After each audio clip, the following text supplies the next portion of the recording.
All right. Hello and welcome to Simplicity Home Care, our new hire orientation. Hopefully, you've all had a chance to kind of meet everybody in the office. We'll get to that point here in a little bit. But, anyways, we want to welcome you to our Simplicity Home Care family and our company. And go ahead and just give you some information real quickly about our policies and procedures. This is not all inclusive. We also have a handbook that we will be posting so that you can view that as well digitally. The reason why we're doing this remotely, obviously, is because of COVID. We don't want to have everybody in our office. Our office is not super big, so maintaining a 6-foot distance would be a bit of a challenge. Otherwise, we, of course, would love to have everybody in the office. We typically do this face-to-face. So anyways, let's go ahead and get started. So welcome. So typically when we have people in the office, and some of this won't apply directly, but a lot of the things that we do in our orientation has a lot to do, like I say, with onboarding. And so there'll be parts where we typically will stop and grab people's information. So if you're watching this at home and there are some things that you haven't yet submitted to our office, please do so. You can contact Michelani, Evelyn, or myself, Andrew, and we would be happy to help you as well. SIDA also can help you to collect some of this information as well as Ederlin. So the orientation schedule typically goes as follows. There's an introduction to Simplicity where we talk to you a little bit about all of the staff, and then we get into diseases and conditions, the care that we give to our clients. And then we also go over our software, which we have 2 programs. We have Authentic Care and Access Care, and we'll get to that in a little bit. So getting started, if you haven't yet, please give us a voided check or an account and routing number. We do direct deposit. That's something that we recently started doing, and we have just about all of our staff now receive direct deposit. We get paid every 2 weeks on Fridays. I know that's a bit of a change for some people, and it's offset by about 3 weeks. So sometimes it takes a little bit to get your check. Just keep that in mind. If you have questions about that, feel free to give us a call or check in with us. I know for some of our newer people from Comfort Hands, this is a bit of a change as they were getting paid every 2 weeks, and those cycles were a little bit different, but it starts Sunday morning and goes through Saturday at 11:59. And again, it's 3 weeks behind. So it will start potentially, like I say, 3 weeks. So, and then there's a gap of 1 week. So you won't see that week. You'll see it on the next pay period before that paycheck. Sorry, this is probably a little bit confusing. If you have questions about it, we do have our payroll schedule. We can give that to you and upload it into our employee handbook as well. Please submit a signed W-4 form. It should be a 2020 form, not the 2019, so it's a little bit different. And then if you have your certifications, you want to make sure to bring that into the office as well. We also do the background check form, which is the NAVS. We'll need a copy of your driver's license, social security card, and your car insurance. We need those things into the office as quick as we can in order to complete your files. Never mind this Michelle, sorry, that's in our Albuquerque office. You're going to be looking for Michelani. All right, so I've got a couple of pictures. Some of the people in our office, I'm missing couples, still trying to get those in. Andrew Tracy, that's me. I'm the owner here with Simplicity Home Care. We've got Michelani, who's our office manager. We've got Saida, who's a scheduler, Ederlin, who is a care attendant recruiter, and then we've got Evelyn, who is our scheduler as well. So you'll want to keep track of who those people are. You'll be getting calls from them and interacting with them quite a bit. Periodically, I'll be meeting with you as well as we review your performance. Keep in mind everything that we do is documented, and so we want to definitely reward those people who are doing a great job. So typically what we do when we have people into the office and we do this training is we do 2 truths and a lie. We talk about what people's favorite thing is about caregiving and some of their least favorite things about caregiving. It's just a way for us to get to know you a little bit better. I can tell you, a couple of things that I really have enjoyed about caregiving was the amount of appreciation that our clients have when we're there. We're consistent, we're providing a good service. I had the opportunity to do some live-in care with a gentleman who had Alzheimer's, who was also bedridden. And when you are able to improve the quality of life and seeing that change in another human being is a pretty powerful thing. One of the things that are, my least favorite things sometimes about caregiving is some of the challenges with the family dynamic. That can be, obviously a challenge when you have to advocate for your client, and sometimes you have to do that, against family who don't always see things the way that we do in terms of what quality of life means. So that's definitely one of the challenges we face in the office. But as long as our staff are doing what they need to do directly for the client, then we'll always advocate for that and have your back. So keep in mind, think about some things that you really enjoy about caregiving, the reasons why you're going to work and working with the people that you are. And by all means, part of self-care is recognizing too some of those challenges that you have, and certainly can be sometimes emotionally, mentally draining. And so come and talk to us in the office, reach out to us when you're struggling or when you're having a hard time, and we can always help you to work through some of those things and give you a little bit of a reprieve. So anyways, just some simple introductions there. Our mission statement. So we have two parts to our mission statement. This guides and directs everything that's a part of our company. It helps us in the office to make the decisions that we need to be able to provide the best possible services. So let me go ahead and read that for you. The first part is directed towards our clients, and the second is towards our care attendants and our staff, which is you. We strive to make it simple to stay at home. Our focus is enriching the lives of the families we care for through reliable and trustworthy services. We are dedicated to providing our clients with both experienced and honest care attendants. We want to enhance the lives of those we are assisting by giving both dependable and exceptional care. So there's quite a few words in there that kind of pop out and hopefully pop out to you as well. One of them is, reliable. So what does that mean? That means going to your scheduled appointments with your clients, making sure that you're providing that same level of care with every single person that you're interacting with, which is the absolute best that you can do. And then trustworthy services too. As you develop that trusting relationship with your clients, it makes all the difference in the world. That means, obviously communicating really well with them and us in the office, and just being a good person. I think, making sure that they feel comfortable leaving you with their loved ones, the family members, and the clients themselves. So we also want to have experienced and honest care attendants. We understand that not everybody who comes into our company is going to have loads and loads of experience. So that's something that we want to help to provide you with is more of that experience, but at a pace that you're comfortable with. And then honest kind of feeds back into that trustworthy. But being honest and being upfront, especially with us in the office and your clients, goes a really long ways. And if you ever have issues with that, please reach out to us. That's something we're happy to help you with. And then dependable, again, that's ties right back into being reliable. One of the quickest ways to kind of burn bridges with our clients is when you're not dependable, you're not showing up to your shifts. It's really easy then for our clients to say, let's try and go with someone else. So being dependable and always being there. We don't ever try to cancel services for anybody because we can't find someone. So we're always looking to have people that we can depend on that will continuously be able to fulfill our client's schedule. And that goes into exceptional care. The second part is for our care staff. So we provide care attendants an enjoyable working environment in which they're able to progress and achieve more in the caregiving profession. We strive to be the employer of choice in the home care industry.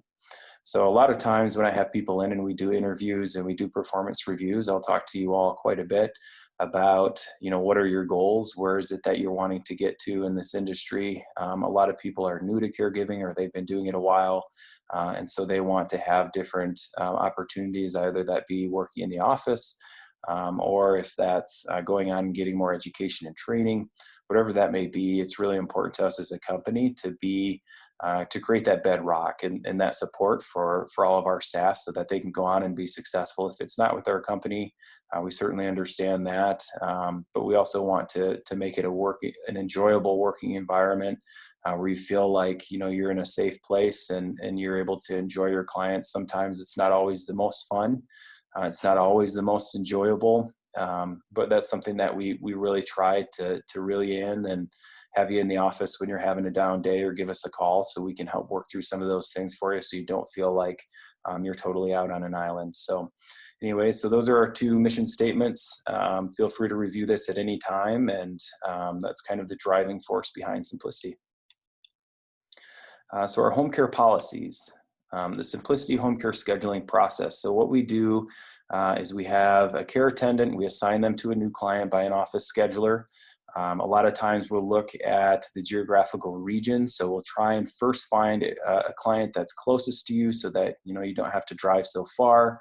We'll also look at the personality types, and we'll look at the level of care. So a newer care attendant who maybe hasn't done someone who's bedbound, we would try and start first with companion care and then work our way to that as you got more training and felt more comfortable. So then you'll receive the background that you need to provide the care. We have care plans for all of our private pay, and we have a really good idea of with our Medicaid what their care plan looks like as well. We can always pull it up through Authentic Care. Once you get put into that shift, then a lot of times through Access Care, you're able to pull up the background, the ADLs, so you know exactly what you're stepping into. We'll try and prep you so that you can be as successful as possible walking into that shift. We've learned over the years that the more information that we can give our care attendants and also our clients about you, usually the more comfortable everybody feels and the better situation it is for everyone. So just keep that in mind when we call. Feel free to ask questions of our scheduler. And a lot of times if it's a newer shift, then we'll go out there actually with you and introduce you to the client just to give you the best possible chance of being successful. So then we have the care attendant goes to the client residence and provides the care. A lot of times what we'll do as well is we'll make a follow-up call to you and the client to make sure that it went well. If there's any adjustments that we need to make, that's typically when we do it. And then we put you in as a permanent. So that's typically how we operate. A lot of communication. We really rely on your feedback and your expertise as well as the clients. Don't be offended if the client doesn't exactly feel the same way. That happens quite a bit. So we'll be able to find that right client for you. Just have to be a little bit patient sometimes. But a lot of times, in the first round, we're able to find a good fit. So be patient with the process, but understand this is typically how it works. Again, please communicate with us about scheduling issues. So one of the things that's a little bit new is our call off policy. We ask that you call no later than 2 hours before a shift. That's being pretty generous. A lot of times we'll ask for at least 24, 48 hours, but we know that emergencies come up. Typically what I tell people is if you've got a shift at, 7, 9 in the morning the next, on the following day, but you're not feeling good at a 6 and 7 o'clock at night the day before, just give the office a call the on-call, say, you know what, I'm not feeling particularly great. I don't know if I'll be able to go to my shift tomorrow. I'm planning on it, but just be aware in case I'm not able to go.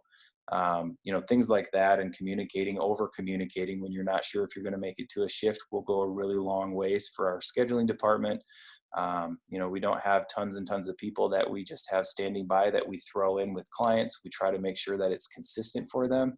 So that means that we really may have to move some people's schedules around. And when it's 15 minutes before a shift, inevitably that client gets a little bit upset. They may cancel the shift, or they may ask that you not come back. So please communicate with us. It's a really big deal. We always say the client comes first, but we want to accommodate to our caregivers and allow you time to take care of emergencies when that happens. A no call, no show, that is, we can and do have a policy where we can do an immediate termination. Keep in mind the level of care for your clients. Some people have clients that are totally bedridden, some quadriplegic, some with some pretty advanced clinical issues. So just not showing up to a shift, to us that borders on abuse, neglect. We have to be there for them. We need to know and have that communication from you that you're not being able to go, so that we can make sure that they get some level of care.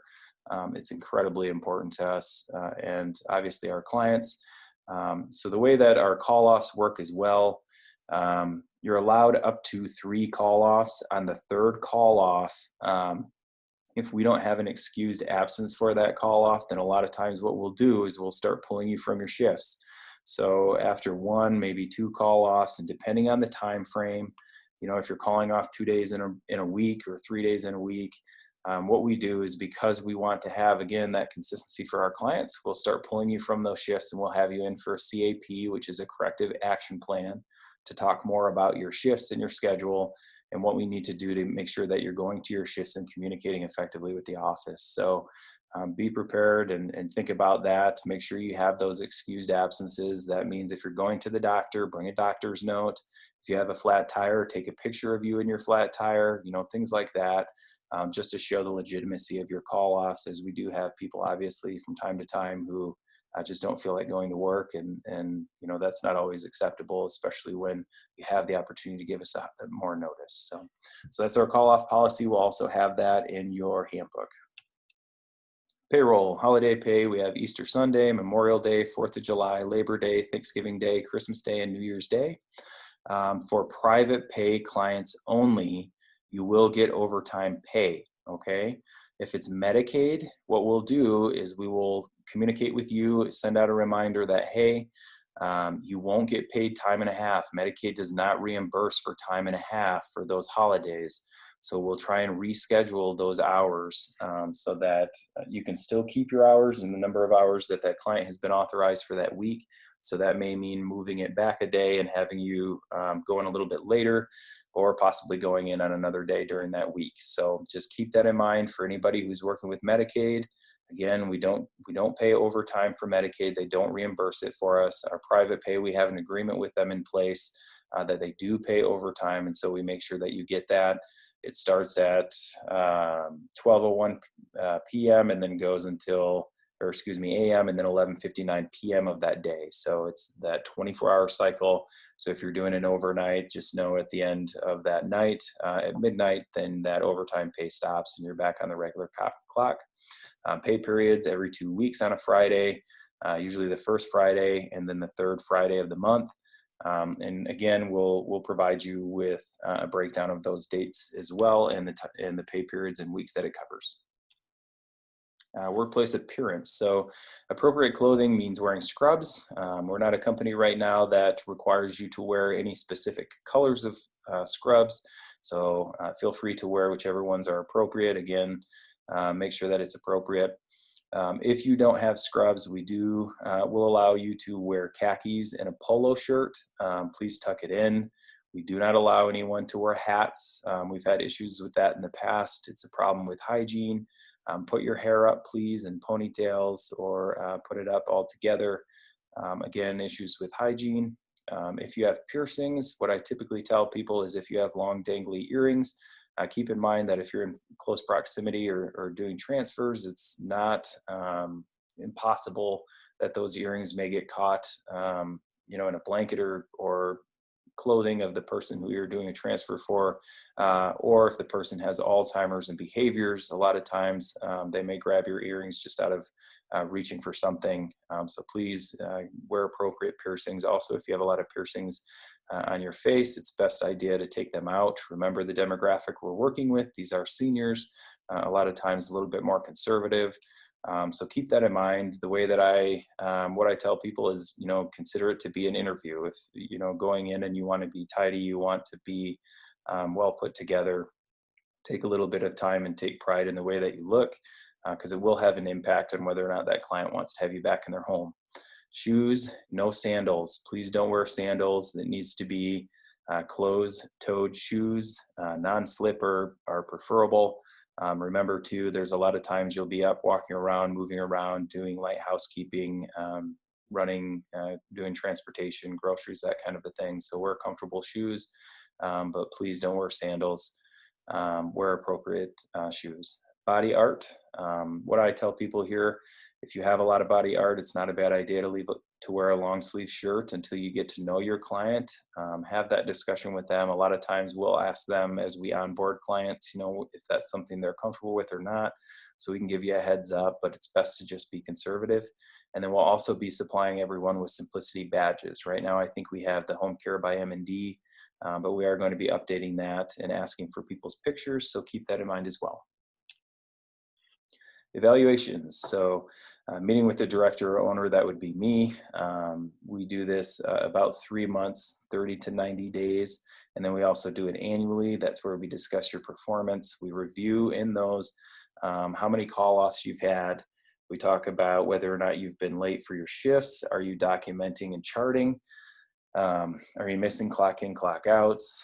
All those kinds of things, and your communication with the office. Please keep in mind, Schedulers are supervisors. So, having an attitude or being gruff or abrasive with your supervisor does not go a long ways with our company. We're all in this together. And so having a positive attitude and working with them, we're not perfect. We do make mistakes. Understand too that we work with, some of our care staff. They're a bit of a challenge as well. So please don't take it personally if, our staff from the office are a little bit gruff. That certainly is not our intention. And you can obviously let me know. And we're happy to work with you. It almost never happens, but just throwing it out there. So we also look at the care attendant satisfaction. So we look at our clients. How are our clients responding to you? And also, how are you responding to our clients and our office staff? Attendance is obviously very big. It's in our mission statement, that reliability and dependability. We will talk to you about opportunities for growth. I had mentioned earlier, I like to talk to people about their goals, what they want to get out of caregiving. So we'll talk more about that and possibly develop a plan for you. A possible pay raise based on performance. So this is where people get hung up. They think that just because they've been there 30 to 90 days that they'll automatically get a pay raise. This is not the case. If you've been there 30 to 90 days, but you've got 3-4 call offs and no call, no shows, and you're not communicating, please don't expect a pay raise. The conversation is going to be more about how we can get you a pay raise during our next evaluation, but it's extremely important that you communicate and that you go to work. For more policy information, please look over our policy booklet. In there, you will find vacation requests. We also have policies on harassment as well as emergencies. So some really important things in there. We should be posting that and be providing an electronic version so that everybody has a copy. Individual success equals team success. So it's important for us to have every single caregiver performing at their absolute best. As everybody does that, it builds for us part of our brand, part of who we are. You're a representative of the company. We're all in this together. So we want you to be successful. We know that each caregiver is unique. Each caregiver has different hurdles and challenges that they're facing. And so we want to be as supportive as we possibly can. And remember that you're a part of a team and people that want you to succeed. So by all means, reach out to the office whenever you're struggling.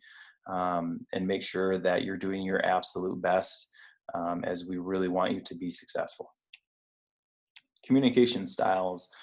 So there's really 4 different types of communication. So there's interpersonal communication, which is face-to-face. There's nonverbal communication, which is typically your body language. Written communication, obviously as you're doing notes and sending emails and texts, and then oral communication, which is what we're doing right now.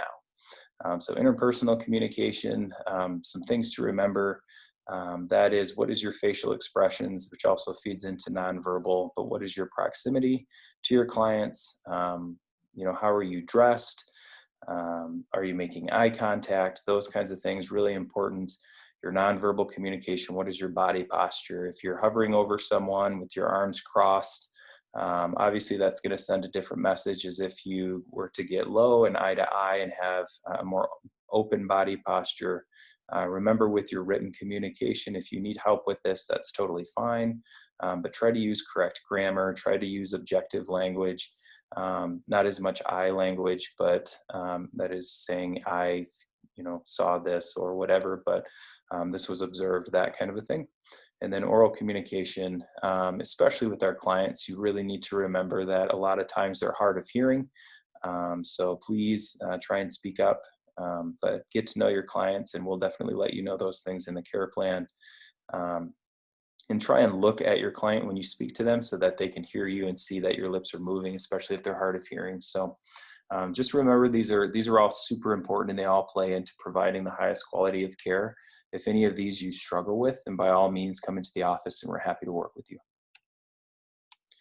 So our software setup, care attendant setup, we've got profiles and access care. We'll give you a username and password. So if you're not able to get in, part of the challenge there is sometimes your username is incorrect or we haven't quite gotten you a password. So just shoot us a text. A lot of times we do this in the office. So we do it face-to-face. You'll need to download the Access Care app.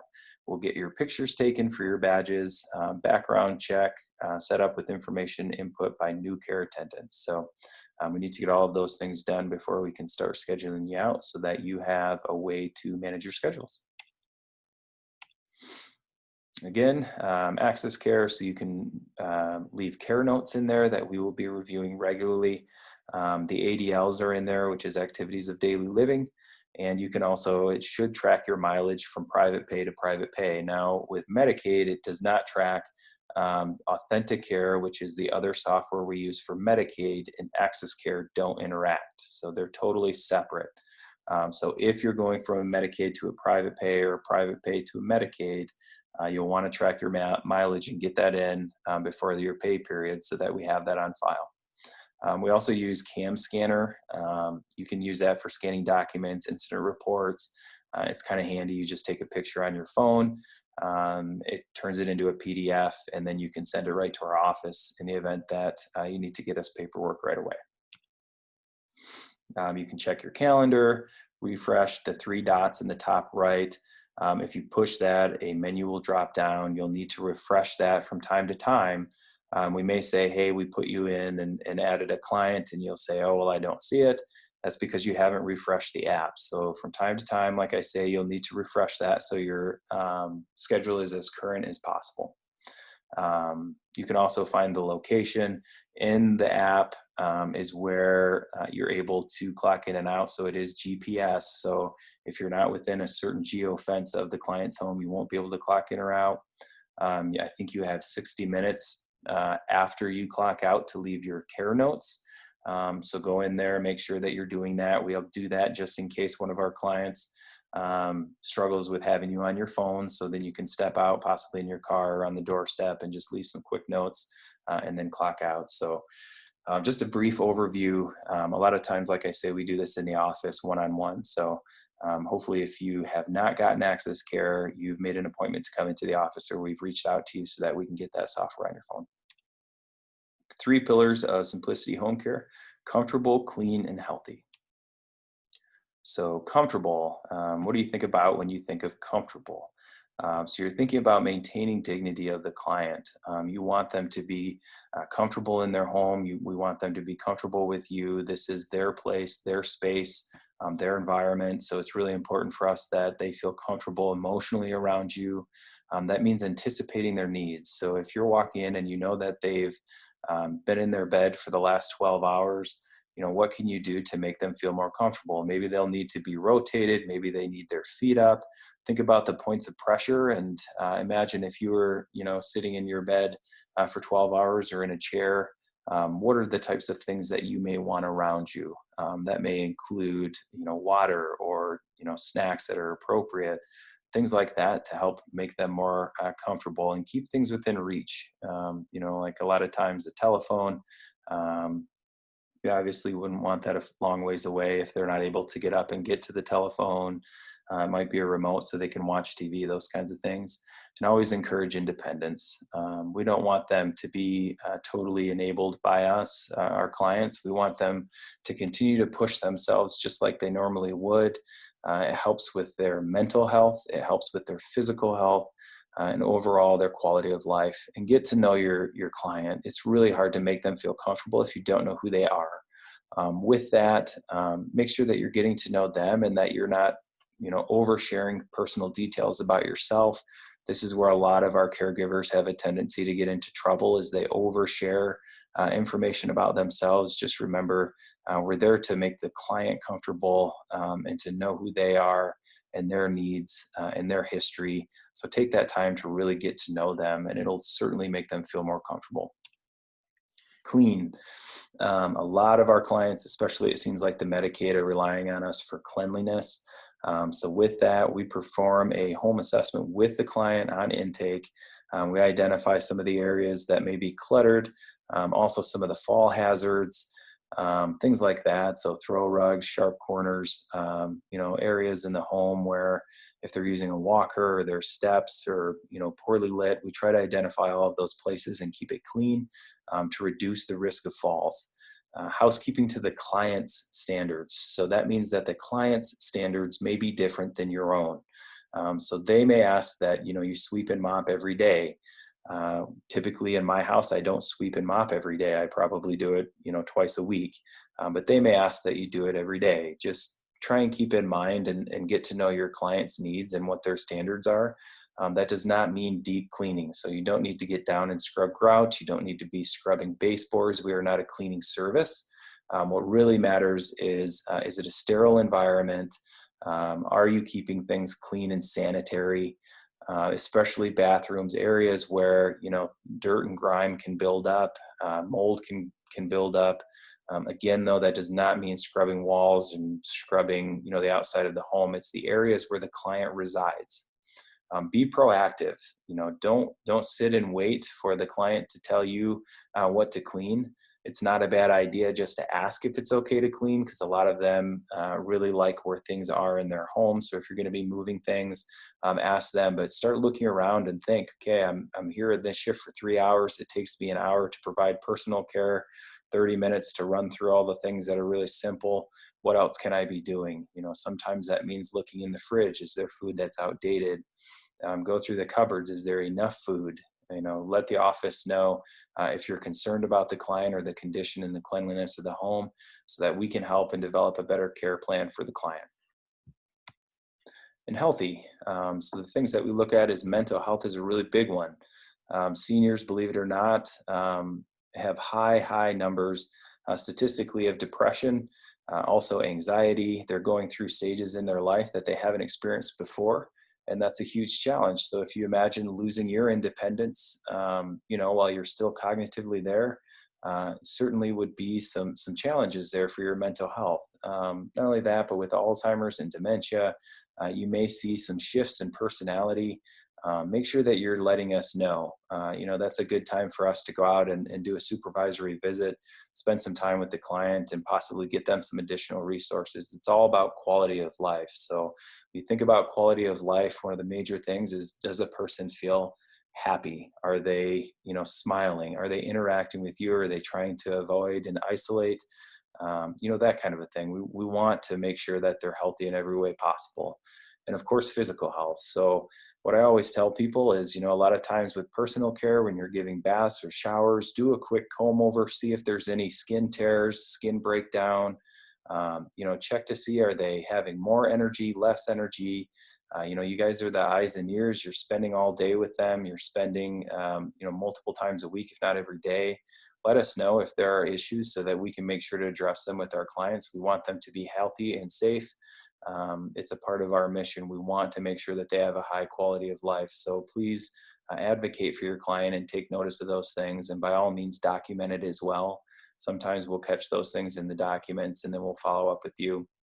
And then the environment, right? I mean, it's hard to feel healthy or, have a positive attitude if you notice that there's food on the counters and your house is overly cluttered. A lot of times when you come home and you're seeing all of those things, it doesn't always give you the best boost in your mood. So please try and remember that in their environment. Is it tidy? Is it organized? And is it clean? So becoming an elite care attendant, that's something that you'll hear a fair amount in our company. Being elite, what does that look like? So elite care attendant means that you go to your shifts, you're dressed appropriately, you interact with the staff, you're on the ball, you're communicating, you're making sure that you're going to all your shifts, you're not late. If an emergency happens, you notify us right away, you're sending documents, you're doing all the things that you need to do. And also it means that your clients really appreciate the work that you do. So an elite care attendant, I think of as kind of that total package, a person that we could put with anyone, and we know that they're going to hit it out of the park. So how do you become an elite care attendant? Really a lot of it is experience and training. So if you don't feel like, you're the best care attendant that you could be, or you're struggling in one area or another, make sure that you let the office know so that we can help to develop and provide those experiences. The last thing that we want to do is have people fall through the cracks. So by all means, contact our office. We can have you shadow some of our more experienced staff. We definitely want you to succeed, and we want everyone to be an elite care attendant. So again, team player, working with the office, communicating effectively, completing your documentation, attendance, and professionalism. So all those things play into an elite care attendant. We really want you to be successful. Each of these things builds on the other. So if you have an area that you think you're struggling with, then by all means come and talk to us, and we'll also review that in your performance review. Qualifications: no call offs, no missed clock in outs. Some of those, based on the GPS, if you don't have great service, it's a challenge to get in and out. But typically we know those places in those geographical regions. So if you're using that excuse frequently, a lot of times we'll go out there and we'll test it ourselves, and then we know for sure. Good communication with the office, uniform professionalism, and no client complaints. So no client complaints can sometimes be a tough one. Sometimes we have clients where we could send in the most experienced caregiver and the most elite, and they can still find something wrong with that care attendant. So we definitely keep note of that.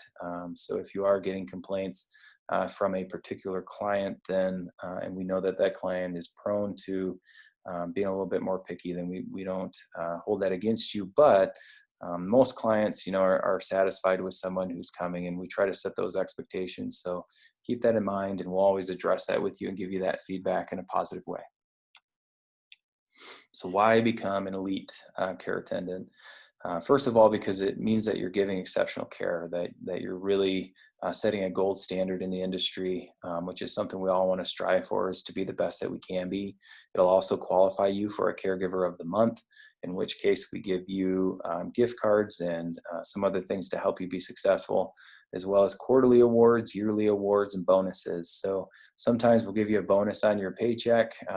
We may not always tell you about it, but if you notice that you've gotten a little bit more, it's just our way of saying thank you for being such an elite care attendant and being so easy to work with.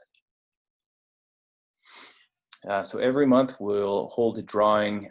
Typically it's not every month, though I will say it's about every quarter for prizes. This is something that we're just starting to implement now. As an elite care attendant, you will be added to the draw for the following prizes. That's gas cards, gift cards, movie tickets, game tickets, car wash vouchers. Some of these might be adjusted for COVID because obviously we may not have access to all of these things, but please keep that in mind. So your job description. Everyone should have received a job description. Please review this. I won't bore you too much with it, but this is extremely important. It goes through exactly what it is that you are expected to do. You should have, like I said, received a copy. There's also a copy in your handbook, so please review that. Make sure that you understand it, and if you have any questions about it, by all means contact the office. Otherwise, we ask that you do sign your job description so that you know exactly what is expected of you. The education, certificates, licenses, other requirements, knowledge and skills. Some of this will be a little bit updated since typically we are in Albuquerque. Now in Nevada, there are different laws, so we'll update this periodically as the laws change and adjust. So the care attendant job, continuing physical demands, working conditions, you'll need to understand all of these. So if you have questions about the job description, please let us know, as this is kind of the backbone of what you'll be doing. So again, make sure that you have these two things, very important, and these will probably be given to you electronically or when you come into the office. And that's pretty much it. The next part of our orientation, what we do is we go through conditions and diseases. Now we're not doing that, but it is something that we can do for you. If you're interested, I can make another video for you where I go through and I explain a lot of the different body systems and how we provide care and services. There's also some videos, YouTube videos, that really explain a lot of the transfers and the different types of transfers, how you bathe someone bedbound. A lot of the information should be a review, especially if you're a PCA or a CNA, then it should be things that you've already done and practiced. We can always have you into our office. We do have a hospital bed as well as a Hoyer lift. I don't know if we have a slide board, but it's something that I would be happy to get, as well as gait belts, so that you have an opportunity to practice the different safe ways of doing transfers. That's a huge part of what we do, as well as we have a lot of other trainings that we can provide you that are online. it's been a challenge, especially with COVID, getting people into the office. And the last thing we want to do is get anybody sick or create a higher risk of anybody getting sick or contracting any kind of illness, whether it be COVID or anything else. So anyways, that concludes our new hire orientation. We're going to give you at this time just a quick questionnaire, a little bit about how you felt about this new hire orientation, as well as just some key things to keep in mind to make sure that you have that information for your records in terms of call-offs and some of our other policies and procedures that really play into your success and the success of our company. Again, my name is Andrew, the owner of Simplicity Home Care here in Nevada. We also have a counterpart down in Albuquerque, New Mexico, a big branch down there. We're really happy to be here in Nevada. I personally have experienced some really magnificent staff. We have some absolute joy of clients that we deal with that are extremely fascinating. They have excellent histories, so please take care of them. If you have questions, please reach out to our office. Again, it's super important to us to have everybody be successful in our company. And so that means, over communicating with the office, and we'll over communicate with you right back to make sure that you have the tools that you need to be successful. All right. Thank you so much. And thanks for joining our team, and welcome aboard.